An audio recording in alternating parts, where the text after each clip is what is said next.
오늘 말씀의 제목을 우리는 행복한 사람이라고 정했습니다. 우리는 행복한 사람. 좌우에 앉으신 분에게 이렇게 물어보시죠. 금년에 행복하셨습니까? 아이고, 행복이 뭐다요. 지긋지긋했습니다. 죽지 못해 살았습니다. 그렇게 생각하실 수도 있죠. 왜냐하면 우리 환경을 돌아보면 결코 그렇게 나는 행복합니다, 행복했습니다 라고 말할 수 있는 사람이 그리 많지 않습니다. 그런데 제가 지금 소개드리는 이분을 보시면 나는 정말 행복하구나 라고 생각이 드실 겁니다. 미국에 가면 볼티모어라는 도시가 있어요. 볼티모어, 뉴욕과 워싱턴 그 중간에 있는데 미국 동북쪽이 되겠죠. 거기는 겨울이 되면 굉장히 춥습니다. 눈이 많이 오고요. 그 볼티모어에 살고 계시는 니콜슨이라는 부부가 계세요. 이분은 부부가 다 앞을 보지 못하는 맹인이세요. 사진 좀 보여줘 보실래요? 선글라스를 끼고 지팡이를 짚고 계시잖아요. 두 부부가. 저 분은 맹인을 앞을 보지 못하는 부부이신데, 그런데다가 결혼했지만 자녀를 낳지를 못했어요. 그러다가 이제 이분이 결단하기를 아이들을 입양하기로 결정을 하시고 한국에서 4명의 아이를 입양을 했어요. 1살짜리, 2살짜리, 3살짜리 4명을 입양을 했는데 그 4명의 아이가 다 맹아입니다. 당신들도 앞을 전혀 보지 못하는데 4명의 자녀를 입양했는데 4명 아이가 다 맹아, 앞을 보지 못하는 아이들이고, 그런데다가 넷째 아이는 정신지체까지 가지고 있어요. 정신지체아예요. 근데 이 4명의 자녀를 입양을 해서 아주 훌륭하게 키웠습니다. 아주 훌륭하게 키워서 이게 KBS 스페셜 다큐멘터리에 나오는 걸 보고 제가 엄청 울고 엄청 은혜 받았어요.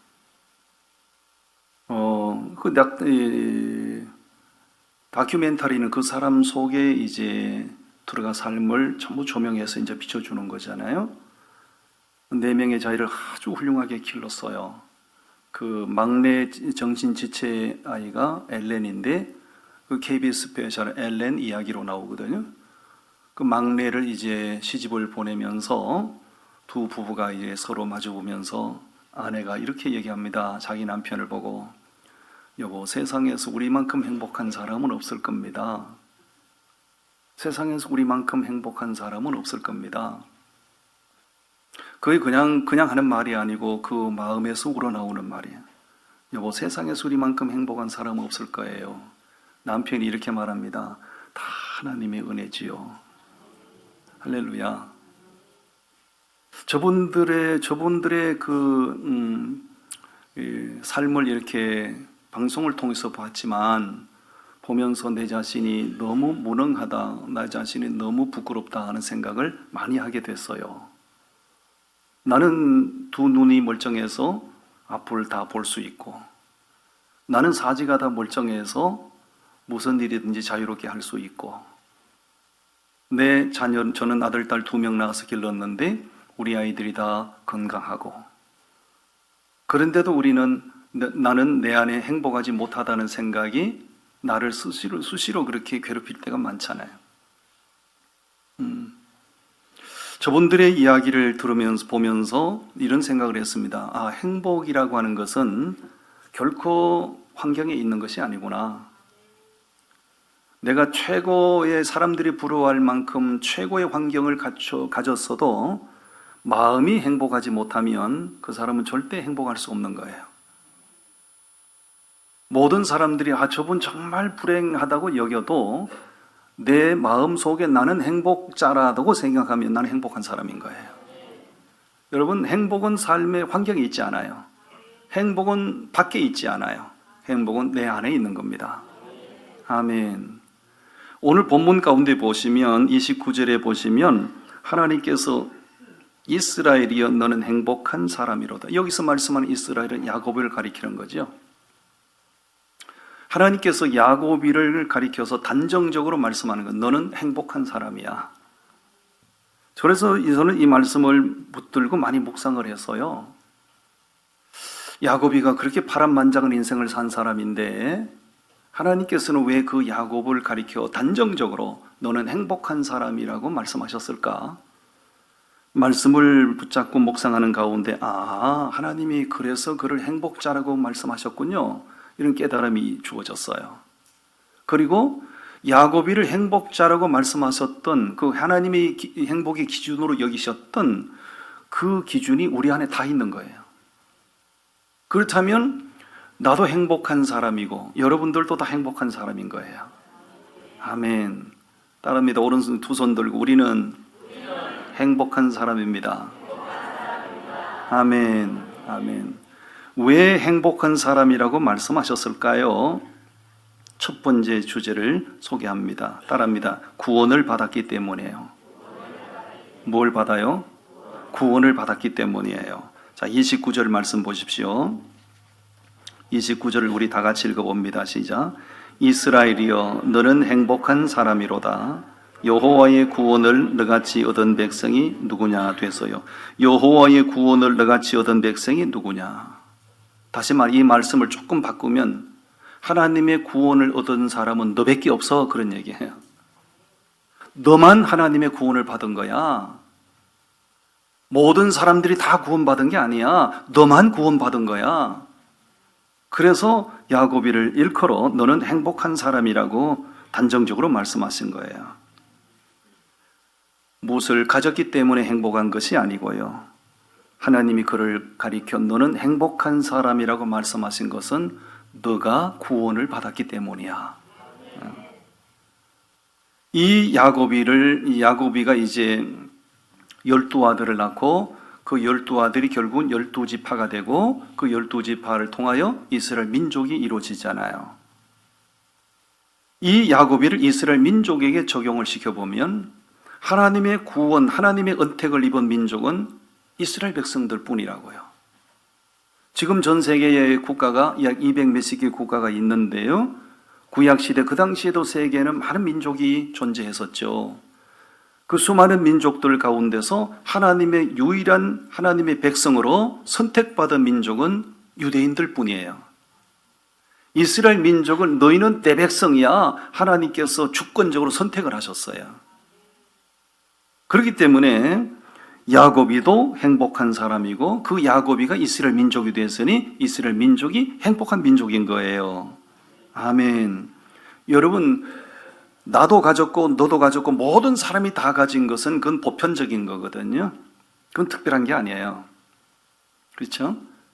나도 가졌고 너도 가졌고 너도 가졌고 다 가진 것은 일반적인 거잖아요. 근데 아무리 사방을 둘러봐도 아무도 가지지 못했는데 나만 가진 것은 특별한 것이 되는 거예요. 모든 민족 가운데서 하나님이 너희는 내 백성이야 라고 선택하여 자기 백성 삼은 나라는 유대인들 뿐이라고요. 그러므로 이 유대인들 이스라엘 민족은 하나님의 선택받은 민족이라서 그는 바로 행복한 사람들인 거예요. 할렐루야. 세상에 즐거운 일이, 행복한 일이 많다고 하지만 사람들이 좋다, 행복하다고 그렇게 자랑하는 것들은 영원히 내 것일 수가 없어요. 예를 들어 어떤 사람은 부자 됐다고 막 자랑하잖아요. 그런데 하나님이 인생을 뒤집으시면 그 부자 인생이 하루아침에 그냥 곤두박질 치는 경우가 있잖아요. 어떤 사람은 성진하고 지위가 높아졌다고 막 기고만장하고 행복하다는 사람이 있잖아요. 하나님이 낮추시면 그 지위가 한순간에 다 없어지기도 하잖아요. 그런데 하나님께서 너는 내 백성이야, 너는 내 사람이야 라고 선택하시고 구원의 은총을 입혀주신 그 구원은 취소되지 않는 거예요. 하나님의 한량없는 은혜로 우리가 구원받은 거 맞지요? 우리의 구원은 불교나 천주교에서 자랑하는 것처럼 우리의 선행으로, 우리의 노력으로, 우리의 공덕으로 그렇게 구원을 받는 게 아니죠. 죄인된 우리가 구원받은 것은 하나님의 전적인 은총으로 된 거죠. 아멘. 이 구원의 은총이 나 같은 죄인에게 베풀어져서 내가 하나님의 사람이 되고 내가 하나님의 나라를 소망하며 살게 된 것, 이것을 가리켜 하나님의 은총이라고 말하는 것이고, 그것 때문에 우리는 행복자들인 것이에요. 아멘. 우리의 현실은 결코 그렇게 드러내놓고 자랑할 만큼 내가 행복하다고 말할 수 있는 게 그렇게 많지 않아요. 솔직히 우리 성도님들 가운데 그렇게 엄청난 부자가 없잖아요. 세상적으로 승승장구하는 사람 거의 안 계시잖아요. 1년 내내 우리 삶이 짜부라지고 쪼들리고 쫓이고, 돌아서면 돈 걱정이고, 내일 아침에 내가 어떻게 될까 늘 불안하고 그렇게 살아왔잖아요. 우리의 삶을 두르고 있는 모든 환경들을 보면 어느 것 하나도 내 마음먹은 대로 된 건 없어요. 그러므로 환경의 기준으로 보면 우리는 행복한 사람이라고 말할 수 없을 거예요. 그러나 우리는 감히 행복한 사람이라고 말할 수 있는 근거가 있어요. 그게 뭐죠? 하나님의 구원이 내게 베풀어진 거예요. 아멘. 하나님의 은혜로 구원을 받았기 때문이에요. 주님 오시는 그날이 되면 저는 예수님 오실 날을 기다리고 살고 있습니다. 여러분도 예수님 오시는 것을 믿으시나요? 언제 오시면 좋을까요? 구체적으로 얘기하세요. 찬바람 부는 비 오는 날 새벽에. 저는 주님 오시는 날을 확신하고 있고 주님의 재림을 고대하고 있습니다.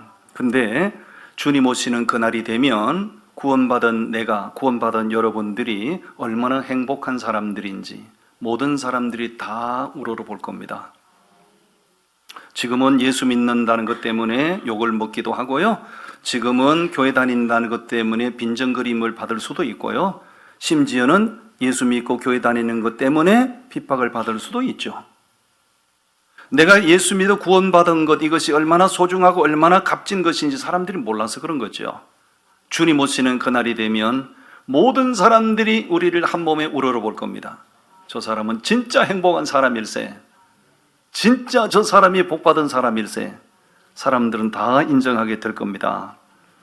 돈 벌고 부자 되는 거 나쁘지 않아요. 출세하고 성공하는 거 나쁘지 않아요. 대중들의 인기를 한 몸에 받는 거 나쁘지 않아요. 그런데 그런 것들은 다 물거품 같은 거예요.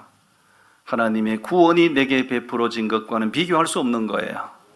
아멘. 그래서 우리는 행복한 사람들이에요. 시편 119편에 보니 다윗이 말하기를 주께서 내 영혼을 사망에서 내 눈을 눈물에서 내 발을 넘어집에서 건지셨나이다. 우리에게 구원을 베푸신 분이 누구인가? 우리 주님이 하셨다는 거죠. 우리 눈의 눈물을 그두어 가신 분이 주님이시라는 거죠. 내가 한 해 동안 살아오는 가운데 넘어질 일이 수없이 많았지만 하나님이 넘어짐에서 우리를 지켜주셨다는 거죠. 아멘. 구원을 받았기 때문에 우리는 행복자들인 거예요. 아멘. 서로 격려하세요. 우리는 진짜 행복한 사람들이에요. 그렇습니다. 우리는 행복한 사람들입니다. 절대 기죽지 마시고, 눈동자가 흐려지면 안 됩니다. 눈동자를 또렷하게 하시고 어깨에 다 이렇게 힘을 주시고, 저 인간이 뭐 때문에 저 어깨가 올라가나? 너희들은 지금은 모를 거야. 때가 되면 알게 될 거야. 구원받았기 때문이거든. 할렐루야. 아멘. 두 번째, 우린 행복한 사람인 이유가 뭐예요? 하나님이 방패가 되시기 때문이에요. 역시 29절 말씀 중반절에서 확인할 수 있는데요. 29절을 다시 읽어봅니다. 시작. 이스라엘이여 너는 행복한 사람이로다. 여호와의 구원을 너같이 얻은 백성이 누구냐? 그는 너를 돕는 방패시요 내 영광의 칼이시로다. 그는 너를 돕는 뭐요? 방패시고 내 영광의 칼이시로다. 여러분, 야곱이란 인생은 파란만장한 인생을 살았어요. 정말로 그 파란만장한 인생을 살면서 그가 쓰러지지 않고 견딜 수 있었던 이유는 하나님께서 그의 방패가 되어 주셨기 때문이에요. 아멘. 26절에 보면 여수룬이여라고 말씀해요. 이 여수룬은 야고비를 부르는 다른 이름이죠. 여수룬. 야고비는 이름이 세 가지입니다. 본래 이름은 야곱이고요. 그 다음에 받은 이름이 여수룬이고요. 그 다음에 받은 이름이 이스라엘이에요. 예. 여수룬이란 이름은 의로운 백성이란 뜻이거든요. 하나님께서 야곱이를 자기 백성으로 딱 택하시고 그에게 은총을 입히셔서 그를 의로운 백성 삼으셨다 그 얘기죠. 예. 그가 낳은 야곱이가 12아들을 낳았는데요. 야곱이를 통해서 태어난 12아들이 결국은 12지파가 되죠. 그 12지파가 결국 뭐가 돼요? 이스라엘 민족이 되죠. 아멘. 여러분, 야곱이란 사람이 그렇게 이스라엘 민족의 조상이 되리라고 하는 거, 그도 몰랐고 사람들도 몰랐어요. 누가 과연 야곱이가 이스라엘 민족의 조상이 될 거라고 생각했겠어요? 아무도 예견치 못했어요.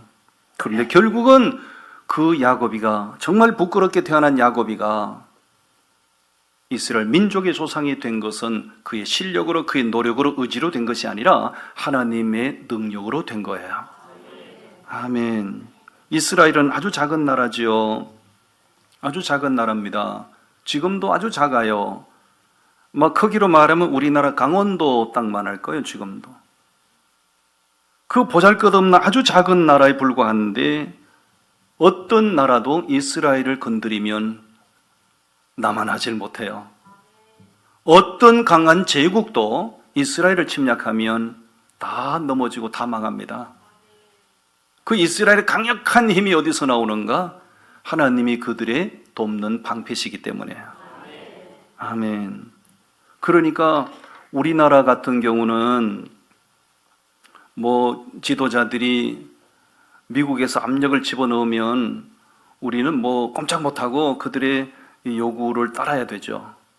그런데 이스라엘은 정말로 작은 나라인데도 미국이 이러시오 저러시오 해도 눈도 끔짝 안 하죠. 이스라엘의 파워가 그만큼 강하다 이거죠. 그 힘이 어디서 나오는가? 하나님이 그들의 방패시라는 얘기입니다. 아멘. 전능하신 하나님이 그들을 돕는 방패가 되시고 영광의 칼이 되셔서 누구도 이스라엘을 침략하는 나라는 다 하나님께서 넘어지게 하시고 다 망하게 하셨어요. 그래서 하나님은 야곱이를 가리켜 이스라엘을 가리켜 너희는 행복하다고 말씀하는 거예요. 아멘. 여러분, 나는 변변하지 못하고 우리 모두 제대로 갖춰진 것 없어도 하나님이 나의 방패가 되어주시면 우리는 이긴 자가 되고요, 우리가 행복한 사람이 되는 거예요. 애굽에서 430년 동안 종살이하던 이스라엘 백성들을 하나님의 주권으로 출애굽을 시키잖아요. 출애굽을 시킨 다음에 약속의 땅 가나안 땅에 들어가기까지 40년 세월이 걸렸어요. 40년. 그 40년 세월을 광야를 통과하면서 모진 고난의 삶을 살아야 했어요. 순간순간 정말 숨막힐 정도로 힘들었죠. 이 환경을 어떻게 우리가 극복할 수 있을까? 이 환경을 우리가 어떻게 이겨낼 수 있을까? 앞이 캄캄했죠. 그러나 결국은 하나님이 그들을 가나안 땅으로 인도하셨어요. 가나안 땅에 들어가서 돌아보니 그 힘겨웠던 그 순간, 힘겨웠던 모든 환경들이 다 하나님의 은혜였다는 거죠. 여러분도 혹시 뷰티풀 광야라는 책을 소개할 테니까 한번 보십시오. 이 책을 꼭 읽어보십시오. 여러분, 광야가 아름답습니까? 광야는 끔찍합니다. 광야는 험한 곳이에요. 광야는 위험한 곳이에요. 근데 이 한옥 목사님께서 뷰티풀 광야가 아름답대요. 왜냐하면 순간 어렵고 순간 힘겹고 순간 숨막히지만 지나고 돌아보면 그 광야를 통해서 우리에게 하나님은 놀라운 것들을 경험하게 하신다는 거죠. 여러분, 하나님이 함께 해주셔서 오늘 우리가 마지막 송년주의를 맞이하게 된 것 아닌가요? 예, 정말 하나님의 은혜입니다. 아까 우리 찬양대가 찬양을 불렀는데 그냥 지나친 거, 무심코 지나쳤던 거 당연한 줄 알았는데 돌이켜보니 그것이 다 하나님의 은혜였다는 거죠. 하나님의 은혜가 우리에게 펴져서 오늘 우리가 이 자리에서 하나님을 예배할 수 있는 줄로 믿습니다. 여러분, 우리보다 불행해진 사람들이 너무너무 많잖아요. 너무너무 많잖아요. 저는 금년 한 해를 살아오면서 제 주변에 소중한 분들이 여러 사람이 세상을 떠났어요. 충격에 충격을 받아요. 와, 이분도 세상을 떠났네. 부고가 덜컹덜컹 날아오면 너무너무 안타깝지요. 그저께도 이 오재림 선교사님이 소천하셨다고 부고가 날아와서 내 마음이 너무 슬펐어요. 요르단에서 사역하시다가 추방돼서 팔레스타인에 가 사역하시다가 또 추방돼서 국내에 돌아와서 새로운 사역을 꿈꾸고 있는데 덜커덕 암이 와서 투병하다가 너무 젊은 나이에 달타령 부르시던 김부자 군사님의 며느리잖아요. 너무 안타깝죠. 이 소중한 분들이 제 곁을 여러 사람이 떠나갔는데 그런 모든 슬픔을 느끼면서 오늘 내가 건강하게 살아있는 이것이 하나님의 은혜 아니면 무엇이겠는가? 하나님의 은혜라고 밖에는 말할 수 없어요. 여러분, 하나님께서 한 해 동안 나의 방패가 되시고 하나님께서 한 해 동안 우리 교회의 방패가 되시고 저는 여러분들보다 한국교회 상황을 많이 보고 있어요. 교회가 번듯하고 크다고 좋은 게 아니에요. 그 교회 속에 들어가 보면 편이 갈라져 있고 뭐 분당 밑에 천당이라고 아시는지 모르겠어요. 저 수도권에 가면 분당 밑에 천당 밑에 분당이라고 있어요. 교회가 얼마나 멋진지 몰라요. 너무너무 교회가 웅장하게 잘 지어졌어요. 약 한 달 전에 주일날 무슨 일이 벌어졌습니까? 교회인들이 두 편으로 갈라져 가지고 멱살잡이하고 강목을 휘두르고 난장판이 됐어요. 난장판이. 세상에 망신이 되고 망신거리가 되고 그 교회만 그러면 다행이게요. 제가 알고 있는 수많은 교회들이 외형적으로 보면 크고 웅장하고 번듯해요. 근데 그 속을 들여다보면 엉망진창해. 골마 터졌어요. 우리 교회 아무 갈등 없고 우리 교회는 모이면 그저 감사하고 모이면 은혜고 할렐루야. 옆 사람 격려해 주세요. 세상에서 제일 좋은 교회 다니시는 분. 그러면 뭐합니까? 많은 교인들이 모이면 뭐하냐고요? 교회는 화목해야 되고 교회는 은혜의 동산이어야 되고 교회 와서 예배하고 돌아갈 때 교인들 표정이 만면의 미소가 띄어져야 되고 아멘. 당연한 것 아무것도 없습니다. 다 하나님의 은혜입니다. 하나님께서 야곱의 방패가 되시고 하나님께서 그를 돕는 칼이 되셔서 그래서 야곱이를 가리켜 너는 행복자야 라고 말하는 거예요. 이스라엘이 나라가 커서 행복한 나라가 아니라 하나님께서 그 나라를 지켜주시고 하나님께서 그를 괴롭히는 나라는 다 치시고 그래서 이스라엘은 행복하다는 거죠. 우리는 행복한 사람들입니다. 마지막 세 번째 29절에서 확인하는 거예요. 우리는 결국 승리의 창가를 부르고 우린 결국 승리의 깃발을 흔들 것이기 때문에 우린 행복한다는 거예요. 29절을 다시 읽어봅니다. 시작. 이스라엘이여 너는 행복한 사람이로다. 여호와의 구원을 너같이 얻은 백성이 누구냐? 그는 너를 돕는 방패시요 내 영광의 칼이시로다. 네 대적이 내게 복종하리니 네가 그들의 높은 곳을 밟으리로다. 보십시오. 네 대적이 내게 뭐 한다고요? 대적이 너에게 복종한다는 얘기는 네가 승리자다 그 얘기잖아요. 네가 그들의 높은 곳을 밟으리로다. 네가 결국 이긴 자가 된다 그 얘기잖아요. 야곱이 파란만장한 인생을 살아온 야곱이를 볼 때 그는 마치 망한 자였고 그는 마치 실패자처럼 보였지만 결국은 하나님께서는 야곱의 손을 들어주시고 결국은 야곱이로 하여금 승리의 창가를 부르게 하시고 아멘.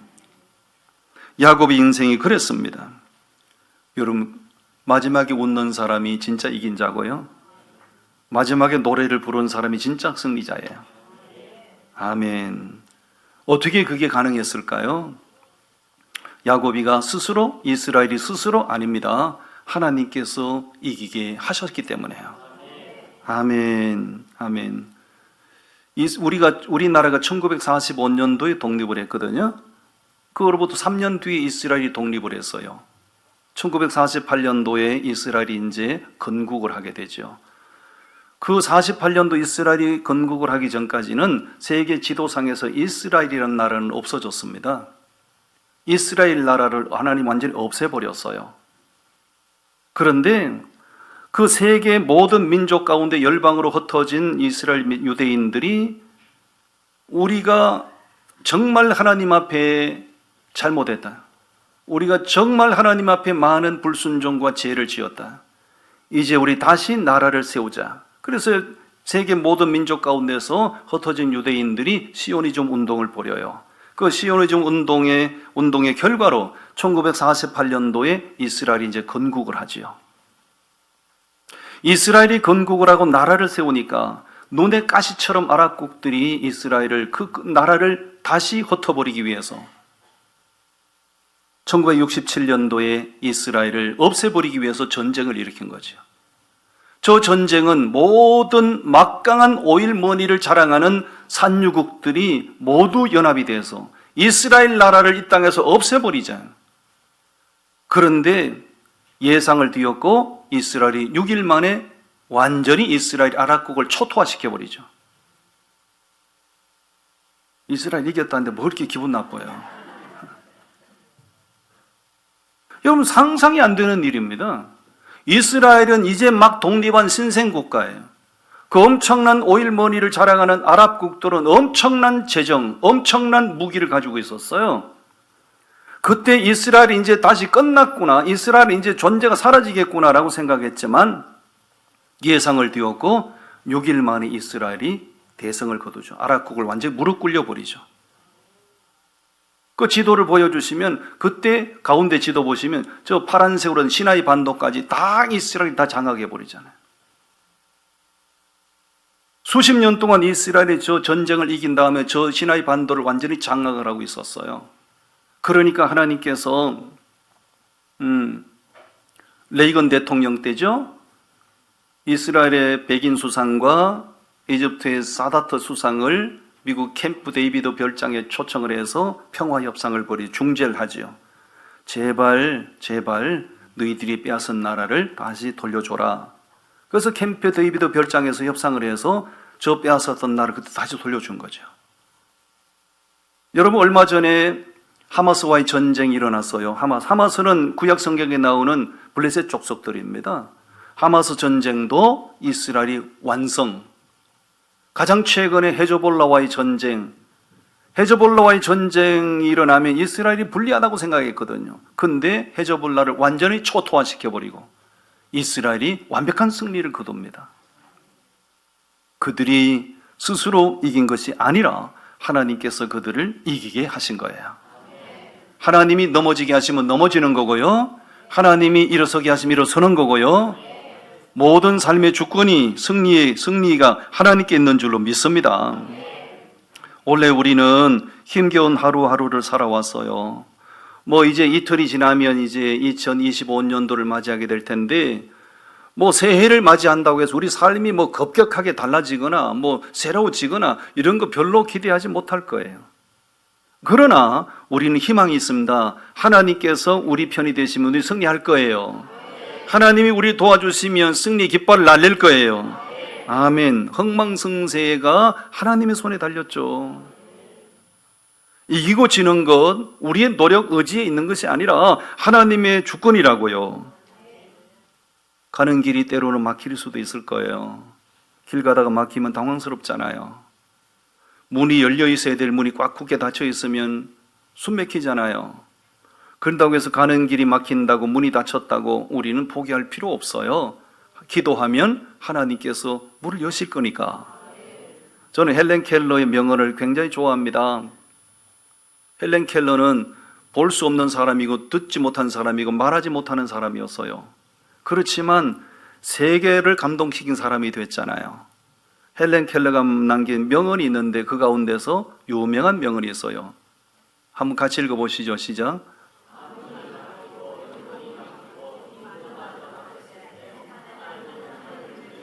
믿으십니까?